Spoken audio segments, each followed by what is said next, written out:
On va vous faire goûter la mort. Afingesa, Gbagbo, Simone Gbagbo, et comment on appelle ça? Sorodium. Nous, là, on va vous faire goûter la mort. Tout ce qui est mystique en Côte d'Ivoire, là, c'est nous, on détient. Tout ce qui est mystique, c'est nous.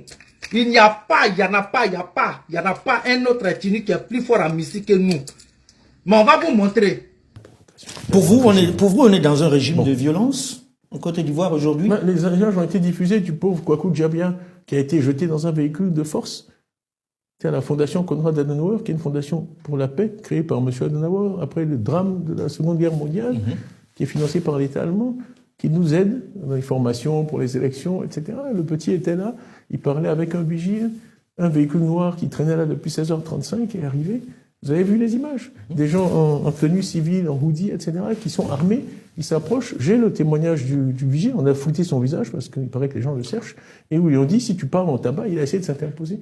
Et vous avez vu, ils ont embarqué ça, c'est un kidnapping. C'est un kidnapping. En plein jour à Cocody, à Abidjan.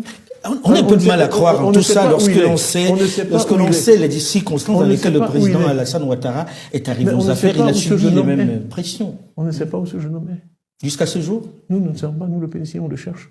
Nos avocats ont donné une conférence avant-hier, on a utilisé ce film avec la presse internationale, en disant voilà, ce n'est pas là la Côte d'Ivoire. Est-ce qu'on s'est rapproché des autorités pour se poser la question? Bien sûr, bien sûr.